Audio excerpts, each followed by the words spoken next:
Ficai em mim, eu em vós hei de ficar. Diz o Senhor, quem em mim permanece dará muito fruto. Aleluia, aleluia, aleluia, aleluia,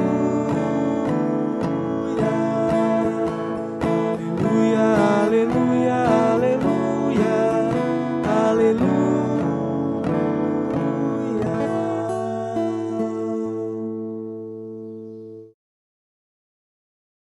O Senhor esteja convosco. Está no meio de nós. Proclamação do Evangelho de Jesus Cristo segundo Mateus. Glória a vós, Senhor.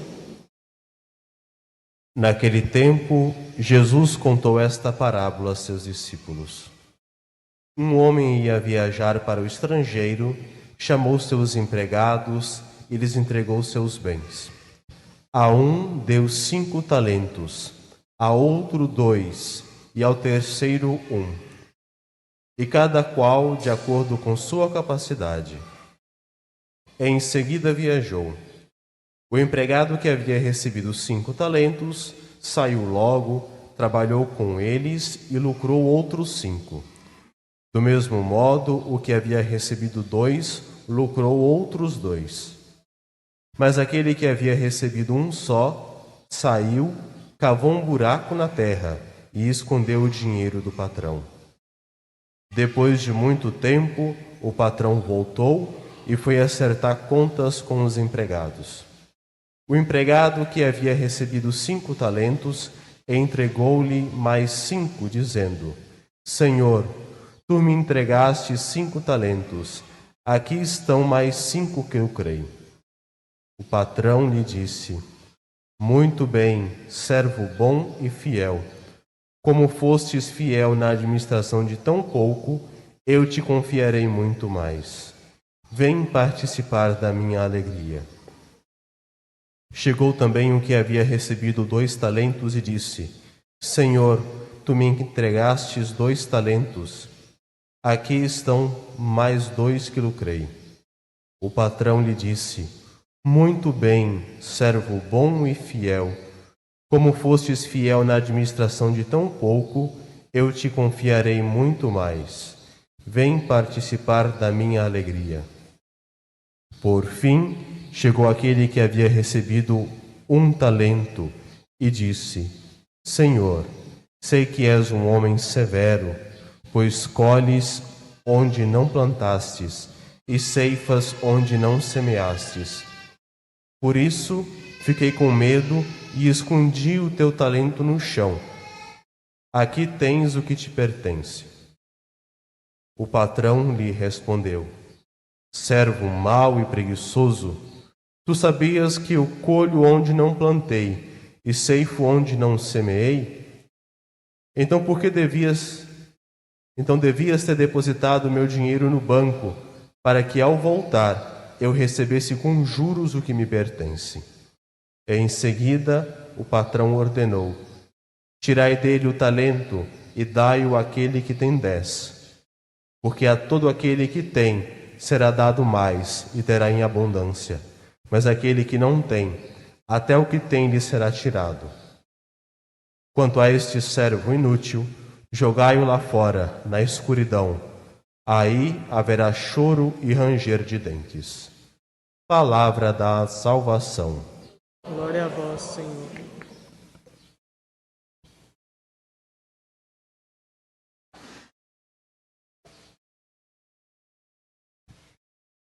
Queridos irmãos e irmãs, nós estamos chegando no final do ano litúrgico. Daqui 2 semanas, nós iniciaremos o tempo do Advento e com o tempo do Advento, um novo ano litúrgico. Todos os anos, quando nós estamos finalizando o ano litúrgico, a palavra de Deus vai sempre nos falar do fim dos tempos. Na liturgia da palavra de hoje, isso fica muito claro na segunda leitura, quando o apóstolo Paulo aos Tessalonicenses diz: quanto ao tempo e o momento, quanto à hora, não sabemos. a comunidade de Tessalonicenses, como outras comunidades, esperava já ali a vinda de Jesus Cristo. Em alguns momentos, alguns ficavam desesperados, porque o Cristo havia ressuscitado e ficava naquela expectativa de que ele está vindo, ele está vindo. E alguns começaram a dizer, é preciso esperar ou cadê? Será se o Cristo não vai vir mais? E aí nós precisamos lembrar, nós cristãos católicos acreditamos sim que o Cristo fará a sua segunda vinda, que pode ser hoje, que pode ser daqui a pouco e que pode ser só daqui 1000 anos. Mas não vivemos e não precisamos viver angustiados com isso. Primeiro, porque nós acreditamos, em cada Natal o Cristo vem. Em cada Eucaristia celebrada, o Cristo se faz presente nas nossas vidas. Em cada perdão que nós damos, em cada partilha que nós fazemos com os necessitados, é Jesus Cristo se colocando, ouvindo de encontro conosco. E aí depois precisamos lembrar, não vivemos angustiados com isso, porque além do Cristo vir em cada Natal, além do Cristo vir nessas situações que eu aponto, acima de tudo, nós precisamos nos questionar e nos perguntar se estamos ou não nos preparando ou preparado para acolher o Cristo.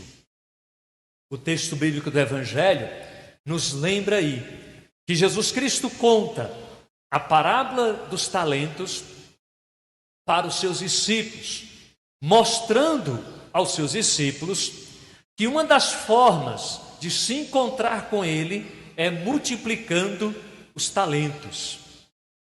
E é muito bonito mesmo a parábola, quando diz que aquele que recebeu 5, foi lá e multiplicou mais 5.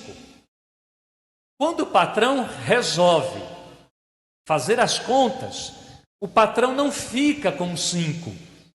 O patrão também não faz uma divisão do lucro, dizendo, olha, eu te dei 5, você lucrou mais 5, eu vou ficar com 7, você vai ficar com 3, ou eu vou ficar com 3, você vai ficar com 7.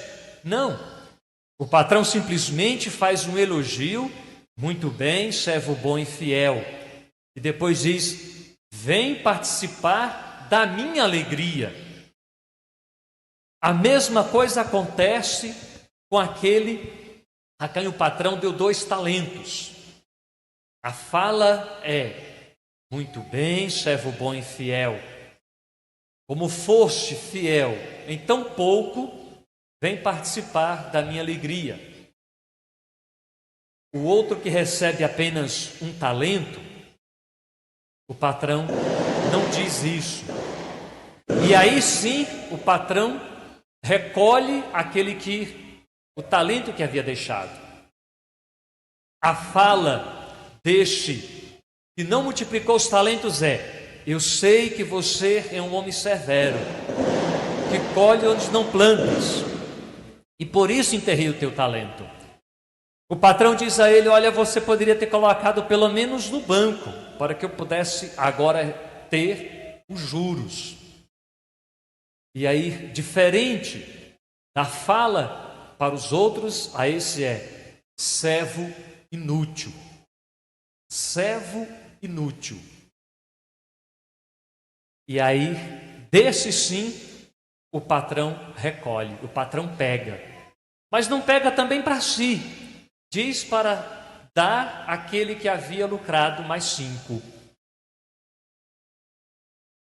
Na parábola contada fica muito claro.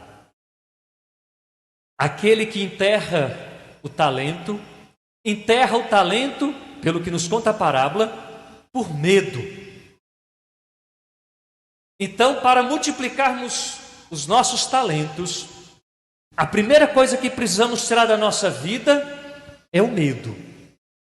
O medo de falhar, o medo de errar, o medo de que o outro vai cobrar, do que o Senhor, que Deus vai cobrar dos nossos talentos. O medo nos leva a enterrar, literalmente, os nossos talentos, os nossos dons.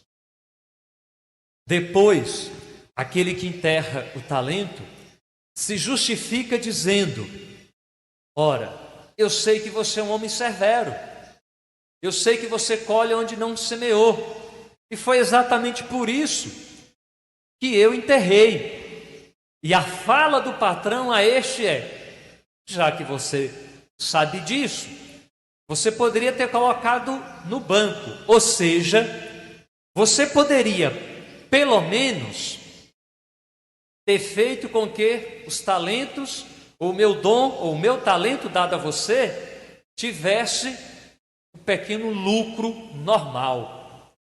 Mas você nem isso fez, você enterrou. E é por isso que o patrão o chama de servo inútil. Todos nós recebemos de Deus dons e talentos. O apóstolo Paulo nos lembra aí na segunda leitura, depois de falar que não sabemos o dia e o momento, nos lembra na segunda leitura que nós não somos das trevas, mas somos da luz. No dia do nosso batismo, nós recebemos uma vela representando a luz, onde o ministro dizia: eis a luz de Cristo. E pais e padrinhos, ao entregar a luz para o filho e afilhado, entregava a luz mostrando que a partir daquele momento, aquela criança ou aquela pessoa batizada passa a ser luz no mundo. Não somos das trevas, mas da luz. E se somos da luz, precisamos multiplicar os nossos dons, os nossos talentos.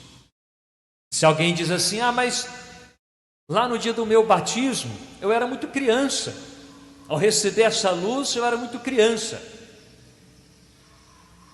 Todo sacramento que nós fazemos, nós renovamos as promessas do nosso batismo. Na nossa primeira Eucaristia, nós renovamos a promessa do nosso batismo.